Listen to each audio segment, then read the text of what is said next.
en droite ligne dans ce volet, parce que, comme vous le savez, les communes ne sont pas très compétentes pour procéder à la collecte, alors que c'est leur rôle. Nous avons arrêté donc une série de mesures que nous allons proposer à la plénière qui vont permettre d'améliorer les fiscalités locales.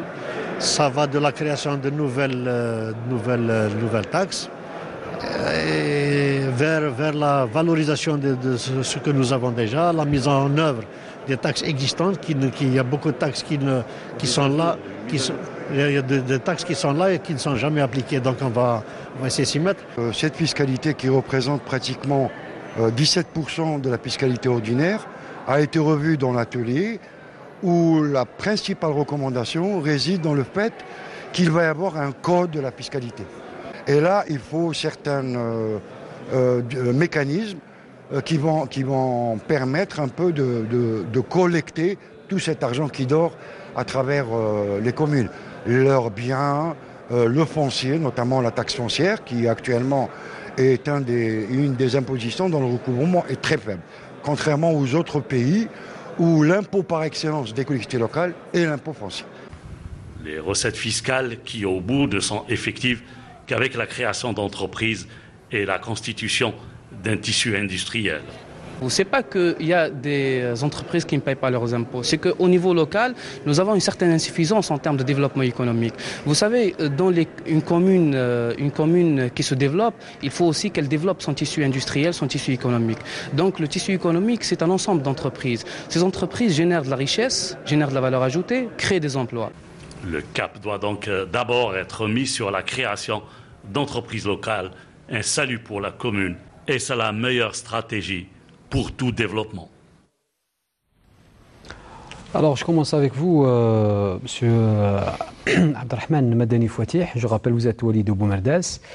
Comme on vient de le voir, la problématique des ressources et du financement des collectivités locales se pose d'une manière très importante, surtout avec la raréfaction des ressources en provenance de l'État. Alors, trouver justement ces ressources, c'est désormais une mission qui incombe en premier lieu Wali, premier responsable des collectivités locales. Que faut-il faire?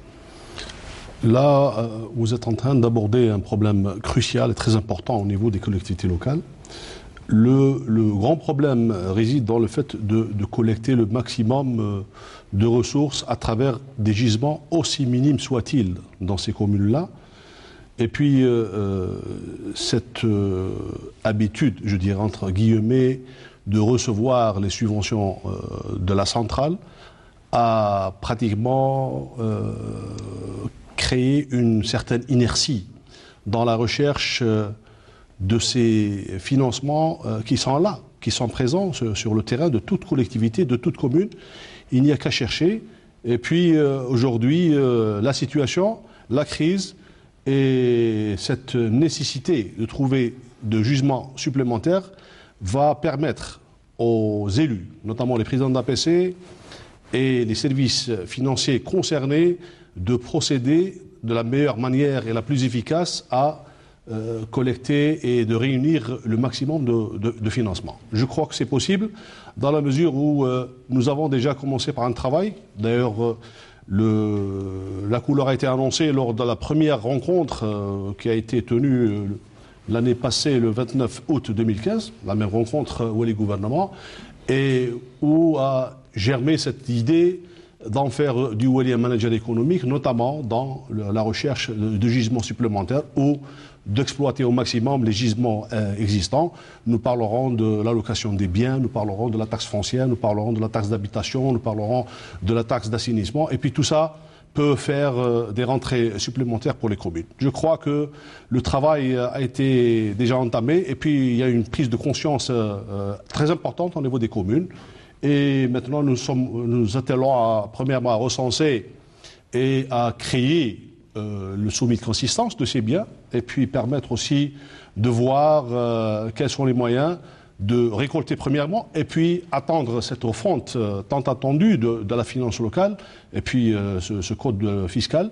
Mais je crois que maintenant, la feuille de route est toute tracée, et la consécration d'un atelier dédié à cette réflexion qui a été tenu hier, notamment l'atelier numéro 2, la fiscalité locale, a permis d'arrêter un certain nombre de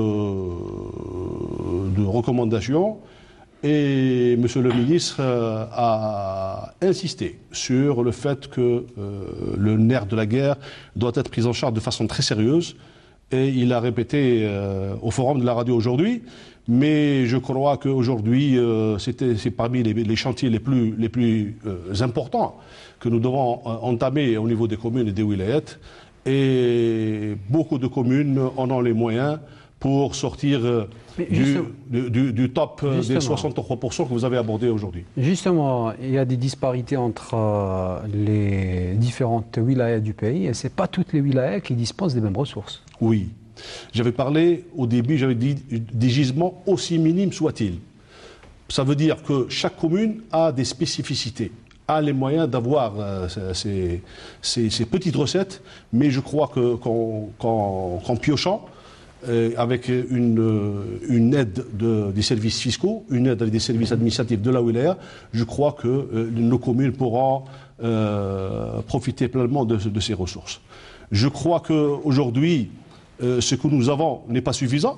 On parle de taxes, on parle de redevances, et c'est à partir de là qu'on pourra réfléchir comment revoir cette manière de collecter cet argent, et puis comment renflouer les caisses des communes à travers d'autres moyens.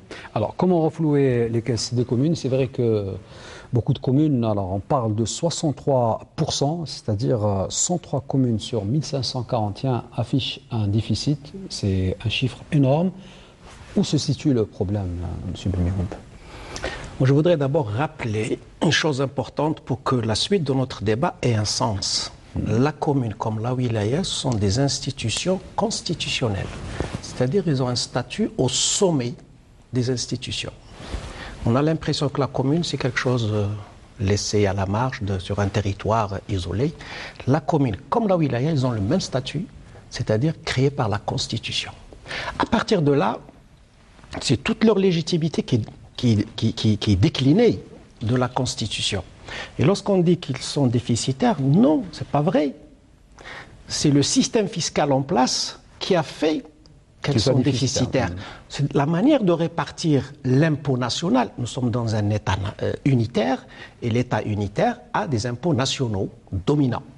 Quelques impôts et taxes locales. Et à partir de là, la manière de répartir, on décide si c'est déficitaire ou pas. Si on revoit la répartition de la fiscalité de la collecte, de la fiscalité des impôts nationaux, à ce moment-là, la subvention de l'État, pas du tout, c'est leur droit, parce que sur ces baladiettes, sur wilaya, sur les territoires de ces collectivités territoriales, sont logées des usines, des entreprises, du commerce, qui payent les impôts. Donc c'est normal qu'une partie de ces impôts leur revienne. Parce que le partage entre les collectivités territoriales et l'État n'a jamais été réglementé en Algérie. Et là, je pense qu'il faut une loi organique qui définit les missions de la PC, de la wilaya et de l'État. Et à partir des missions de chacune de ces institutions, on partage la recette nationale. Mais aujourd'hui, il y a des collectivités locales qui prennent en charge des missions de l'État, et c'est normal. Donc c'est un problème au niveau du système de péréquation? Aujourd'hui, la péréquation, c'est le FCCL, enfin l'ex-FCCL, la Caisse de solidarité, qui joue son rôle. Mais je veux dire, on a l'impression de dire que l'État donne aux collectivités locales. Non, c'est leur droit d'avoir une partie de la recette fiscale. Parce que l'impôt est perçu national. Sur le territoire. L'essentiel de l'impôt en Algérie est national, parce que nous sommes dans un État national, dans un État unitaire. Si nous étions dans un État fédéral, on aurait des impôts locaux. Mais est-ce qu'on fait la différence en réalité entre ce qui est impôt national et ce qui est fiscalité locale? Non, la fiscalité locale, il y a 20 impôts et taxes locales, mais qui ne représentent pas beaucoup. C'est à peine aujourd'hui 5% moyenne nationale. Du budget des communes. À peine 5%. Si on améliore et on fait tout ce qu'on fait, on le porte à 10%. Mais les 90% restent dépendantes de la fiscalité nationale, des recettes budgétaires de la nation.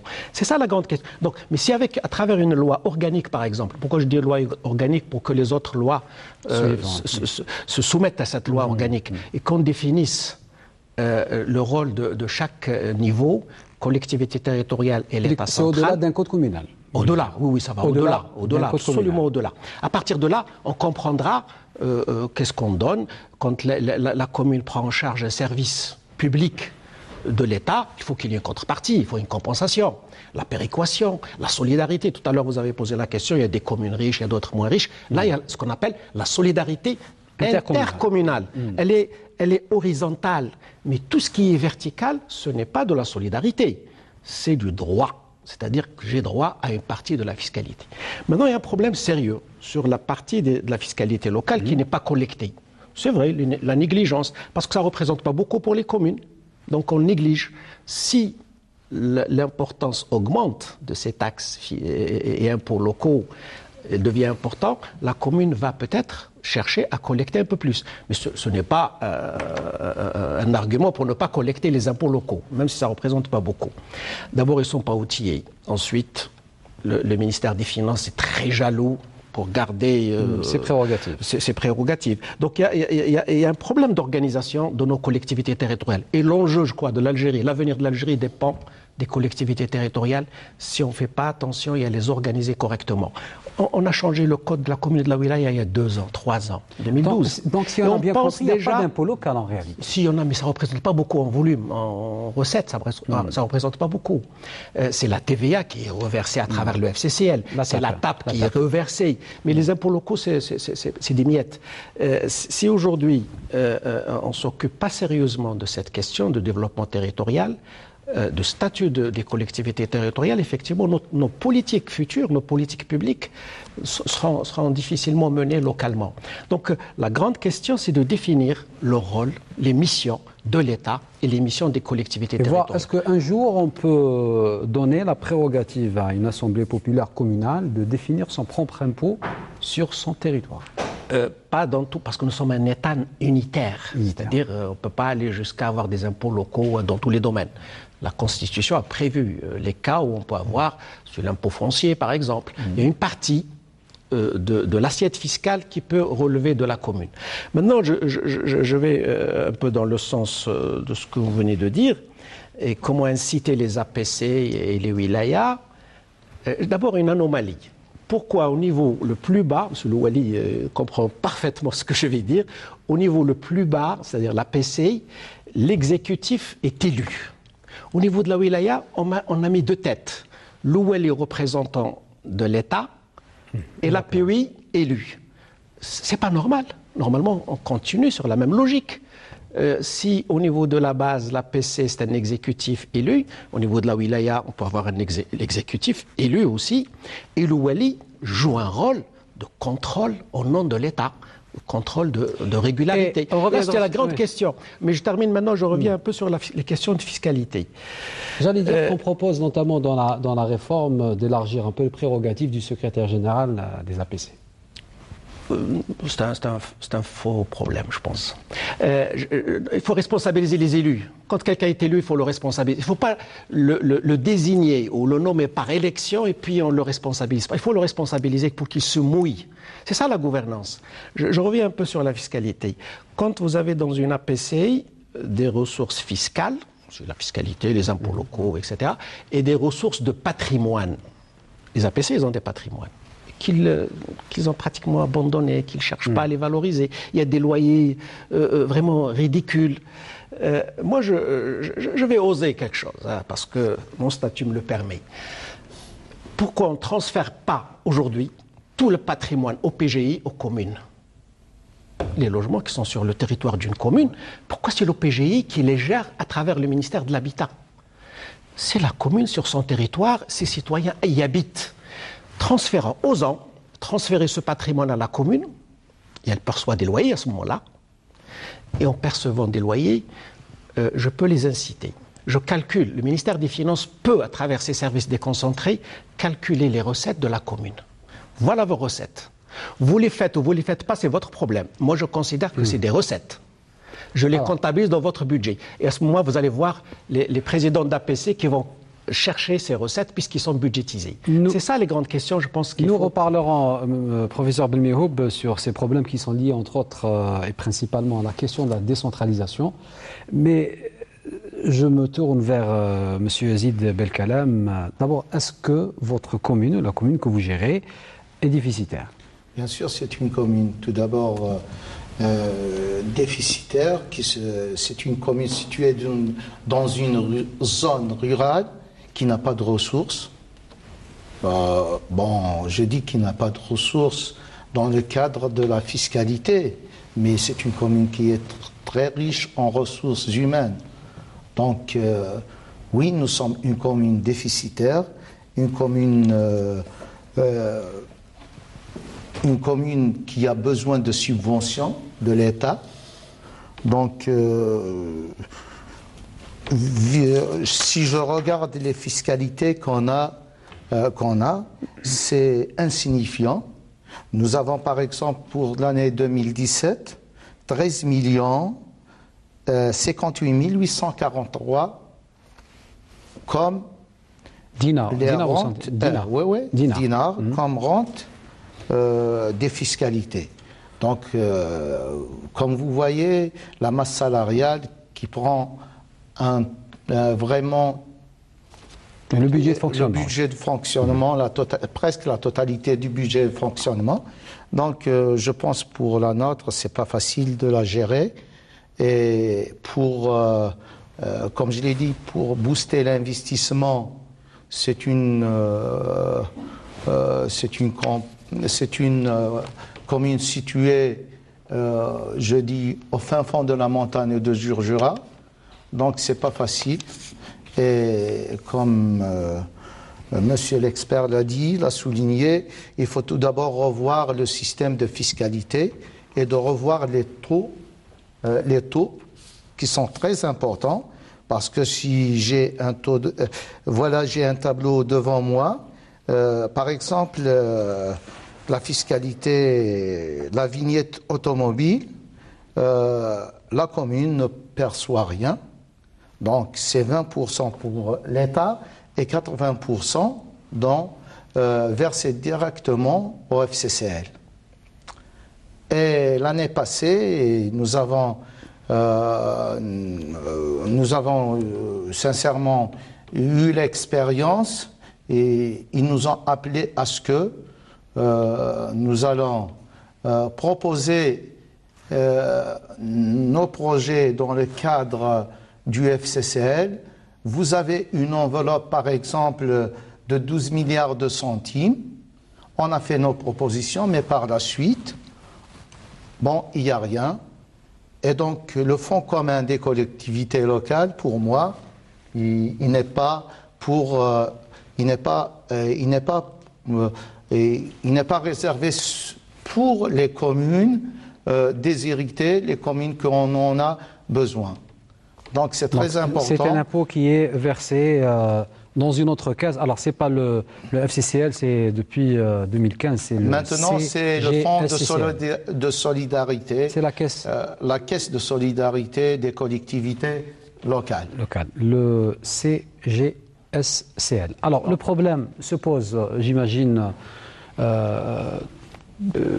dans la wilaya de Boumerdas, où beaucoup de communes sont à vocation agro-pastorale, et c'est la responsabilité des walis de trouver des solutions à ces collectivités locales, à ces assemblées populaires, pour trouver les ressources nécessaires. Moi, je voudrais dire un petit mot de ce que vient de me dire le professeur Belmihoub, pour faire la distinction entre le débat général sur la réforme de la fiscalité, qui est un problème présent, qu'on doit traiter, qu'on doit régler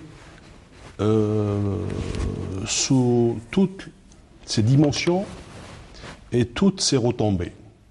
Mais devant la conjoncture que connaissent toutes les wilayas, que connaissent toutes les communes, nous devons réfléchir ensemble, dans un court terme, à trouver ces gisements-là qui peuvent nous permettre de renflouer nos caisses. M. Bilmihoub a donné un exemple sur les logements OPJI. Moi, je ne partage pas cette idée. Je donne la preuve. Nous avons des biens, notamment des logements. Monsieur le Président de l'APC peut le confirmer. Chaque commune a des logements communaux. Alors, allez-y voir. La perception des loyers, c'est minime, c'est infime et c'est insignifiant. Je vous dirai un autre exemple. Je viens d'être installé depuis quelques jours à la tête de la wilaya de Boumerdes. J'ai cherché un peu sur le budget primitif qu'on doit approuver et j'ai trouvé dans les recettes que la wilaya détient 55 biens. 55 biens, à travers ces biens, nous récoltons annuellement 1 700 000 dinars. 173 millions centimes. Ce qui veut dire qu'il y a un problème de valorisation, premièrement. Et puis ce n'est pas une négligence, comme dirait monsieur le professeur, mais c'est une complaisance. Excusez le mot, mais je ne parle pas de toutes les communes, mais je parle là où il y a des biens, là où il y a des gisements pour récupérer de l'argent, il y a de la complaisance pour ne pas dire autre chose. Ça veut dire que actuellement, nous devons adapter les loyers, nous devons adapter les valeurs vénales des biens selon les coûts du marché. Je vous donne un exemple. Nous avons des locaux qui sont si bien situés dans beaucoup de communes. Je parlerai de Boumerdes et beaucoup de wilayat, là où j'ai exercé. Nous avons des locaux à 300 dinars le mois. C'est des loyers à 3 chiffres. Alors, c'est une location à 300 dinars qui est relouée, entre guillemets, à presque 100 fois le prix. Ça veut dire qu'il y a un problème. Alors, premièrement, nous devons revaloriser la valeur de nos biens et puis renflouer les caisses par ce qui est existant. Le plus important, c'est ça. Le débat que nous voulons entamer, que je partage pleinement, ça, c'est une autre paire de manches. C'est parmi les recommandations que vous avez proposées à l'atelier. Oui, bien sûr. Aujourd'hui, commençons par arrêter le sommet de consistance. Qu'est-ce qu'on a? Beaucoup de communes ignorent ce qu'ils possèdent, premièrement. Et deuxièmement, les valeurs vénales sont en deçà de ce que nous avons sur le marché. Alors, nous avons des locations de locaux à 300 dinars. C'est inadmissible en 2016. Alors, à partir de là, nous avons décidé, à travers des instructions que nous avons reçues du ministère de l'Intérieur et puis que nous avons réitérées hier dans les ateliers, premièrement, c'est d'arrêter de façon efficace les sommiers de consistance, puis passer à la valorisation des valeurs de nos biens, en attendant d'arriver à ce qu'a proposé le professeur. Et c'est juste. Donc, valoriser les biens de chaque wilaya, de chaque collectivité locale, mais toujours est-il que certains acteurs de l'économie nationale, je parle du privé bien évidemment, se plaignent justement de taxes, notamment la taxe sur l'activité professionnelle, la TAP. Alors ne pensez-vous pas que s'il y aura cette valorisation, comme vient de le mentionner M. Louali, il n'y aura pas une surcharge pour ceux qui exercent ce type de métier? Oui, nous sommes d'accord sur la manière de procéder. J'ai dit les revenus du patrimoine. On a négligé un peu les revenus sur la fiscalité parce que c'est un dossier plus lourd, plus difficile. Les revenus du patrimoine, effectivement, il faut les prendre. Là aussi, il y a un problème sérieux. Je suis entièrement d'accord. Il faut valoriser les patrimoines et taxer. C'est normal. La TAP est une taxe injuste. Les entrepreneurs, ils ont raison quand ils posent le problème sous cette forme.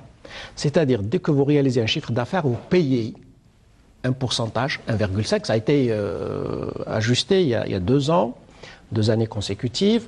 On l'a ramené de... Mais elle constitue l'une des principales ressources, quand même. Oui, c'est pour ça que je dis qu'elle est injuste pour l'entrepreneur, parce que dès qu'il réalise un chiffre d'affaires, il est taxé.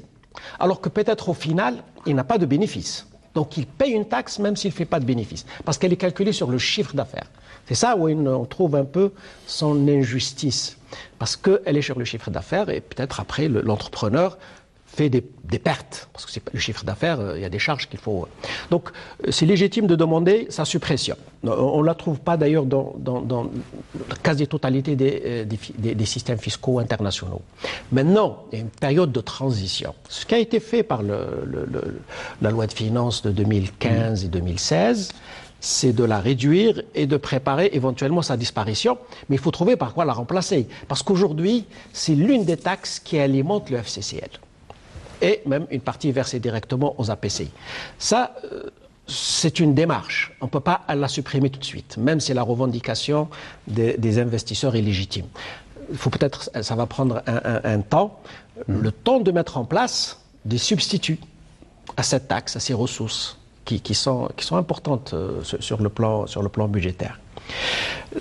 L'autre élément, lorsqu'on demande aux APCI de jouer le rôle de manager économique, etc. On a utilisé des mots très forts. Mais lorsque cet APCI, cet exécutif au niveau de l'APCI, n'a pas l'autonomie nécessaire pour le faire. Ils n'ont pas les moyens d'abord. Sur le plan budgétaire, on vient de voir comment ils sont, dans quelle situation ils sont. Deuxièmement, ils n'ont pas l'autonomie nécessaire. Et c'est un problème de gouvernance. Comment voulez-vous qu'on fasse jouer à quelqu'un un rôle lorsque ce quelqu'un n'a pas l'autonomie nécessaire pour le faire? La commune en Algérie, depuis l'indépendance, c'est pas nouveau, hein, depuis l'indépendance, est considérée comme un acteur mineur. Il a une tutelle. Alors que sur le plan constitutionnel, il n'a pas de tutelle. C'est une collectivité territoriale. La première cellule. De base. Pas la première, on dit cellule de base de l'État. Donc franchement, il n'a pas besoin d'avoir une tutelle. Or aujourd'hui, de fait, on exerce sur la commune une tutelle par l'administration, par le wali, par un certain nombre. Je pense que si on veut vraiment faire de ces communes et des wilayas, qui est notre collectivité territoriale, des acteurs majeurs du développement économique, il faut d'abord les affranchir de tutelle. Bien sûr, il y a un contrôle. Je ne vais pas dire qu'on va créer des républiques en Algérie. Non, il y a un contrôle. Nous sommes dans un État unitaire avec ses instruments, avec son contrôle. Mais donnons-leur l'autonomie nécessaire pour qu'ils deviennent acteurs, pour qu'ils jouent le rôle, ils assument des responsabilités. À ce moment-là, ils assument beaucoup de responsabilités. Vous relancez le débat d'une question cruciale, c'est la relation entre les élus et les walis, les commis de l'État. Monsieur le wali. Le wali, en tant qu'autorité, a toujours désigné les élus comme partenaires à part entière dans l'action de développement local. Et je crois que on ne peut pas parler d'un clivage entre les deux autorités dans la mesure où il y a une complémentarité, premièrement. Deuxièmement, si je me focalise sur le problème de valorisation et de la récolte des taxes actuelles, sans pour autant aborder l'aspect qui a été abordé par Sibeli Bihoub. C'est un problème qui est entier, qui est lourd, et puis pour lequel on doit s'atteler à bien le maîtriser. Deuxièmement, il faudrait qu'à travers ces gisements aussi minimes, je l'ai dit plusieurs fois, ces gisements aussi minimes, on doit récolter ce revenu. Je vous donne un petit exemple.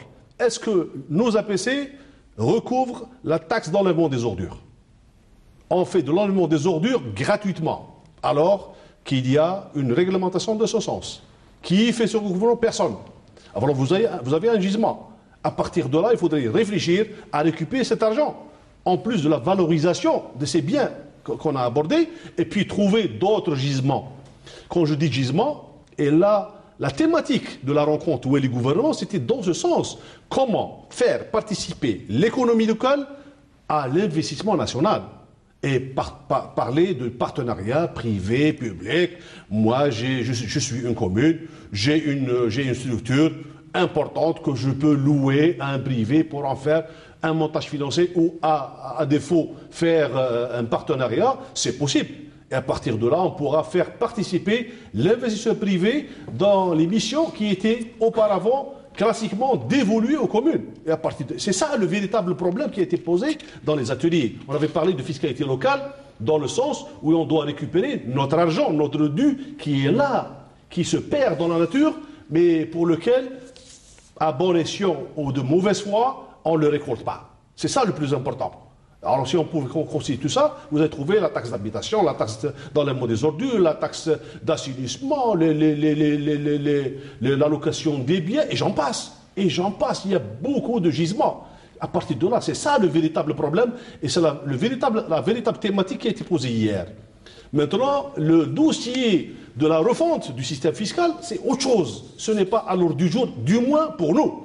Hier, quand il y a eu la rencontre des Wali gouvernements, c'était avec tous les partenaires, y compris les partenaires économiques. Et nous avons pratiquement ciblé un objectif commun pour tout le monde. C'est comment faire pour redynamiser l'économie locale. Nous avons des petites économies qui peuvent faire le bien des citoyens et j'en passe. Nous avons un exemple édifiant en Europe, en France, des petits villages. Monsieur Louali, je reviens un peu à ma question de départ. Vous avez parlé, en parlant des élus locaux comme partenaires, mais les élus locaux voient en la personne, enfin pas la personne, en l'autorité du Wali, une autorité. C'est là où se pose le problème. Vous parlez de quoi? Je parle de la relation entre l'élu et le Wali, comme autorité. Nous sommes chargés ensemble, élus et administratifs, de Parce que gérer... vous parlez de partenaires, mais est-ce que les PAPC, par exemple, parlent des Wali comme des partenaires? Et bien sûr. Ou tutelle? Mais bien sûr. On n'a jamais dit et donné des ordres au PAPC de faire le contraire de ce que prévoit une réglementation. Alors pour le renflouement, je dirais, des caisses des communes, il est attendu de nous tous, y compris les responsables administratifs, de chercher les meilleurs moyens et les meilleures issues. Comment récolter le maximum d'argent. Et ça, il ne faut pas être élu ou administratif pour le régler. Nous devons être aujourd'hui autour de ce petit atelier qui pratiquement doit trouver son prolongement, son démembrement au niveau de la wilaya et discuter et pour dire, premièrement, trouver la recette, pas miracle, mais la recette réaliste pour chaque commune. Parce que le problème diffère d'une commune à une autre, dans la même wilaya. Et à partir de là, dire, voilà, quels sont nos moyens, quelles sont nos recettes, quels sont nos gisements, et à partir de là, faire ensemble de renflouer ces caisses. Maintenant, s'il y a des difficultés, l'autorité, la tutelle, je parlerai beaucoup plus de tutelle, d'animation locale, c'est elle qui doit trouver les voies et moyens et puis les mécanismes, comment apporter sa compétence technique aux APC. Ça, c'est le plus important. Peut-être qu'il faut revoir la loi organique qui définit la relation qui existe entre la wilaya et la collectivité locale de base. Qu'est-ce que vous en pensez? Vous savez, je vais pas. C'est pas pour contredire M. Le Wali, mais tout d'abord, je vais vous dire une chose. Dans une commune, dans une daïra, il y a ce qu'on appelle le receveur intercommunal. Donc la fiscalité, c'est pas la commune qui la recouvre, mais c'est le trésorier intercommunal qui est chargé de la collecte des taxes. Et c'est la direction des impôts. Donc, on ne doit pas accuser les élus locaux comme quoi ils ont négligé la fiscalité. C'est le rôle du ministère des Finances, le rôle du trésorier intercommunal et le rôle de la direction des impôts. Donc, lorsque je parle sur la fiscalité, sur les rentes, le taux qui est attribué aux communes, je dois parler de l'évasion fiscale au niveau national. C'est très important. Maintenant, en tant que citoyen, je vais acheter un produit, mais je ne reçois pas de facture. Là, c'est un problème. Donc vous parlez de l'économie informelle. Bien sûr. Et encore, moi, ce que j'ai appris dans la vie, on ne peut pas, il n'y aura pas de bonne gouvernance sans la décentralisation. Alors, la décentralisation, ça sera un point que nous aborderons tout à l'heure, mais On reste sur la question de l'investissement. Je me tourne vers vous une nouvelle fois, M. Abdelrahmane Madani Fouatih, Walid Boumerdas. Alors, les recettes non fiscales ne représentent qu'une partie négligeable, 2%, si on se réfère aux chiffres présentés par le ministre des Finances, tandis que le reste des revenus globaux des collectivités locales est composé de 87% de la fiscalité locale et de 11% des dotations budgétaires. Alors, la problématique est là. Peut-on inverser la vapeur entre l'investissement et les revenus fiscaux? Oui. Et c'est ça le but du premier atelier qui a été chargé de trouver cette relation dynamique, de relancer l'investissement à travers une participation locale. Ce qui veut dire que aujourd'hui, nous devons trouver, nous, collectivités locales, communes et wilayas, quels sont les moyens, les meilleurs moyens, comment renflouer nos caisses. Et à partir de là, trouver cette relation entre l'investisseur, notamment le privé, qui permettra de participer à l'action de développement local au niveau des communes. Et c'est possible, dans la mesure où il y a eu des expériences un peu partout. Et à partir de là, on pourra envisager de relancer notamment des activités qui étaient dormantes, des activités qui étaient pratiquement perdues de vue, et à partir de là, on pourra revaloriser notamment des structures, des infrastructures, et puis des activités qui étaient dédiées auparavant à des entreprises publiques, qu'on peut récupérer dans le cadre des entreprises privées ou des entreprises en partenariat, et à partir de là, on pourra trouver pratiquement une nouvelle dynamique de développement local. Nous avons un exemple. Moi, j'étais à Adrar, on avait une usine qui était de renommée, une usine de concentré de tomates, qui était fermée pendant 20 ans. Et il ne faut pas réfléchir dans l'activité sur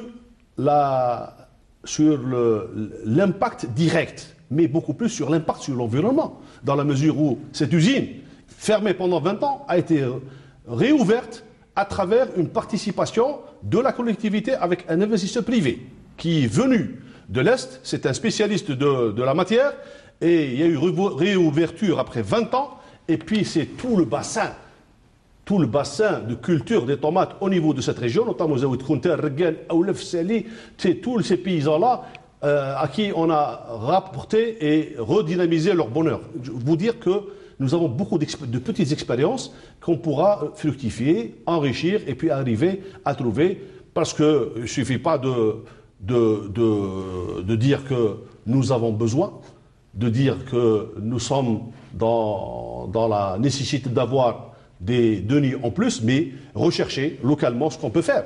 Nous avons des petits labels à mettre en valeur. J'allais dire des petits villages ont fait le bonheur de la France. Des petits villages avec des labels qui ont créé des grands fromages, qui ont créé de la vaisselle, qui ont créé des confiseries. Nous aussi, on pourra créer, on pourra le faire à Tizi Ouzou aussi.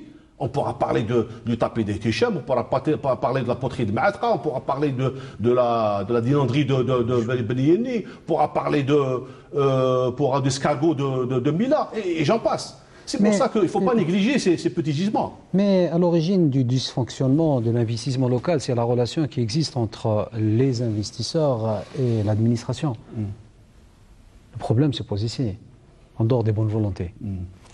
On parle de l'administration comme étant quelque chose qui empêche l'investissement local à travers la bureaucratie. Monsieur Azeri, il faut admettre une chose, c'est qu'il y a eu évolution positive dans la situation.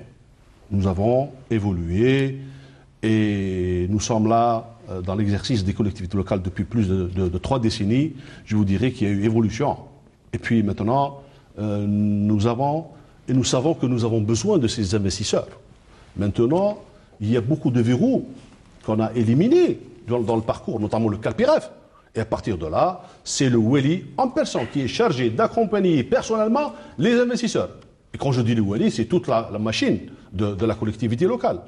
À partir de là, il faudrait imposer une démarche, une dynamique et une rigueur dans l'accompagnement de l'investisseur. L'investisseur aime être écouté, accompagné favorablement, et quand je parle d'accompagnement, de débureaucratiser la relation entre l'investisseur et la collectivité. Et je crois que maintenant, à travers la volonté politique premièrement, et puis toutes les orientations et notamment les mesures qui ont été prises dans ce sens, je crois, vont dans ce sens-là, à travers la création des zones d'activité spécialisées, les parcs industriels, et puis ces délais arrêtés, des échéances arrêtées pour les investisseurs, pour les accompagner notamment pour l'acte de concession, pour le permis de construire, pour le lancement, et puis toutes les amenées que pourra avoir besoin l'investisseur, notamment l'eau, l'électricité, le gaz, et j'en passe.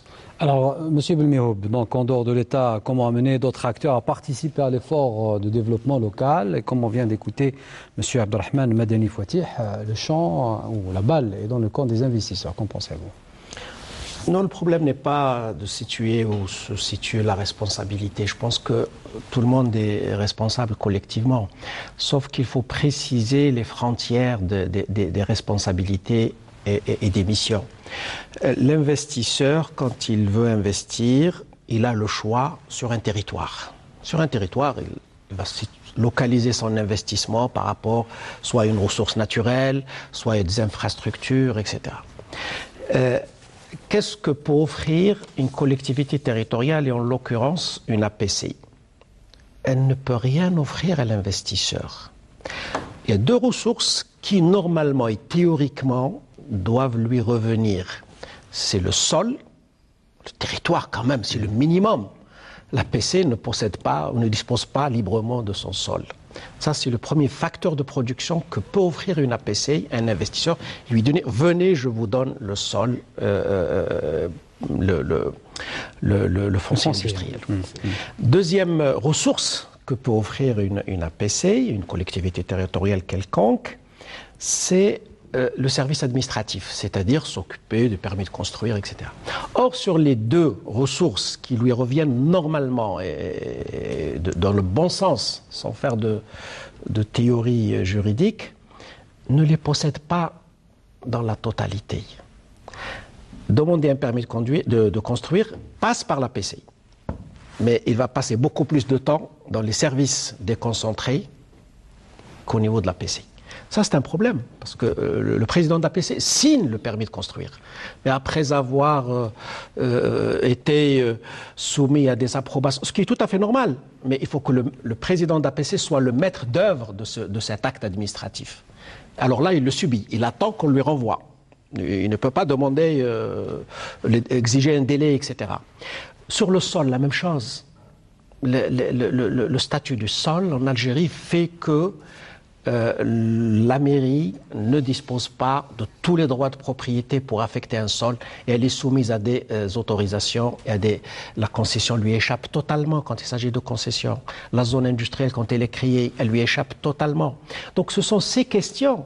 Si on veut faire de cette collectivité territoriale un acteur d'attractivité, un partenaire des investisseurs, c'est de lui donner cette possibilité de le faire. Sinon, on va tourner en rond et on va dire il n'a pas fait, il a fait, il n'a pas fait, il n'a pas fait. Je crois qu'il faut... Autrement dit, la solution est dans la décentralisation. La décentralisation. Oui, c'est ça la grande question, c'est celle-là. Tout à l'heure, quand j'ai parlé d'une loi organique au-dessus des autres lois qui réglementent un certain nombre d'activités, une loi organique sur la décentralisation qui définit les rôles, les missions et les responsabilités de chacun. Je pense que si on ne fait pas ça et on reporte ça plus tard, regardez, je termine avec ça. On a un code de la commune et de la wilaya 1990. Et puis on l'a un nouveau en 2012. En 2011. Et puis là, j'ai entendu ce matin dans la presse que vous avez vu hier, on prépare un autre code communal. Après 3 ans. Ça veut dire qu'il y a un problème. On se cherche. Nous sommes en train de se chercher quel statut donner à ces collectivités territoriales. Je pense, il faut aller aujourd'hui, il y a une maturité dans l'esprit des gens. On a gagné beaucoup en maturité. Nous ne sommes pas dans les années 90. Je crois qu'on a gagné en maturité. Les élus ont gagné beaucoup en maturité. L'administration, elle a beaucoup. Nous avons des walis qui exercent des rôles très très importants. C'est vraiment une mission, j'allais dire, impossible. Mais ils l'exercent dans des conditions institutionnelles pas claires du tout. Je peux me permettre de le dire, moi je suis à l'extérieur. Je pense que le moment est arrivé aujourd'hui, si nous voulons avoir des collectivités territoriales, si nous voulons avoir des responsabilités bien assumées par les walis, par les APUI, par les APC, il faut qu'on définisse cette décentralisation une fois pour toutes. Et de cette décentralisation découlent les statuts des collectivités territoriales et d'autres statuts. Mais si on ne règle pas ce problème, on va continuer à jouer, tantôt on lâche et puis on récupère. Moi je trouve personnellement, je trouve que le statut de 90 est meilleur que celui de 2011. Je le trouve, pour les avoir comparés. 2011, il y a eu quelques petites améliorations, par exemple l'intercommunalité. Mais sur le terrain, l'intercommunalité, elle n'a pas été mise en œuvre par aucune APCI. À ma connaissance, les 1541 APCI, aucune n'a mis une activité d'intercommunalité, sauf s'il y a des cas exceptionnels que je n'ai pas recensés, ça m'a échappé peut-être. Mais c'est bien, c'est une excellente chose. Mais les conditions ne permettent pas de faire l'intercommunalité. Donc on avance sur des choses, mais le fond n'a pas été réglé, donc les points sur lesquels on avance ne sont pas pris en charge. Le nerf de guerre, M. Abdelrahmane Madani Fouattih, reste la décentralisation, car même les wilayas dépendent aussi des départements ministériels, lorsqu'il s'agit d'investissement. Oui, mais je crois que nous évoluons. Faut-il une loi organique, comme vient de le stipuler On a demandé, dans le cadre des ateliers, on a demandé une refonte pour adapter nos lois fondamentales par rapport à la réalité du terrain. Nous sommes une nation naissante et il n'y a pas de mal à se ressaisir. Et nous évoluons et puis nous rectifions le tir au fur et à mesure. Et je crois que nous sommes dans le bon sens. Hier, à travers les débats auxquels ont pris part l'ensemble des intervenants dans la vie économique des collectivités locales, nous sommes arrivés pratiquement au même constat et puis aux mêmes propositions et mesures. Donc, aujourd'hui, à travers ce que nous voulons faire pour l'investissement, parce qu'il y a un problème, pour répondre un peu à Sibel Mehoub, c'est que nous sommes tenus par des échéances, le court terme, le moyen et le long terme. Le court terme exige de nous maintenant qu'on s'implique et on s'applique pour cet investissement local à travers beaucoup de mesures. Moi, je ne partage pas l'idée que dire que le foncier échappe aux communes. Au contraire, parce que nous parlons des zones industrielles qui ont un statut spécifique et nous avons des zones d'activité. Les zones d'activité font partie du domaine communal qui est géré par l'agence foncière de Wilaya, qui est géré pour le compte des communes. Nous avons fait, je parlerai de mon expérience au niveau de la Wilaya de Mila, où j'ai créé des zones d'activité spécialisées avec la collaboration des APC, avec des communes. J'ai fait une zone spécialisée dans le froid à Tlarma, j'ai fait une zone spécialisée dans l'agroalimentaire à Ouadkhlouf, et j'ai fait une zone spécialisée dans les médicaments et les pharmaceutiques au niveau de Ouadsegad, avec la participation des maires. Maintenant, les problèmes de remise d'actes de concession, problèmes des lenteurs dans le permis de construire, nous avons arrêté une démarche par la création du guichet unique, tenu par des échéances. Au-delà de cette échéance, c'est acquis pour l'investisseur. Et à partir de là, je dirais maintenant que c'est un problème de volonté qui varie entre une commune et une autre, une wilaya et une autre, mais dans la foulée maintenant, les couleurs sont annoncées pour dire que la délivrance pour ces collectivités locales, c'est l'investissement. Et quand je dis l'investissement, investissement agricole, investissement touristique, investissement commercial, pourquoi pas? Parce que, justement, oui. on profite de l'occasion pour savoir un peu vos projets dans la wilaya à la tête de laquelle vous êtes depuis quelques jours, Boumerdes en l'occurrence. Oui. Boumerdes, c'est une wilaya à vocation agricole et touristique par excellence. Nous avons une tradition dans la culture de façon générale. Je parlerai des fruits, notamment le raisin, qui peut couvrir 45% des besoins du pays. Vous voyez à peu près là, qu'est-ce qu'on peut participer? Parce que qu'est-ce qu'il est attendu d'un investissement? C'est de participer à trois aspects essentiels. Création de l'emploi, création de la richesse et la création de la valeur ajoutée à l'économie. Et Boumerdes peut le faire, comme pouvait le faire aussi, et que pourra le faire Wilaya de Mila. Je vous dirais, pour Mila, pour Tlerma, c'est une région qui produit de l'ail, qui peut participer à 60% des besoins de l'Algérie.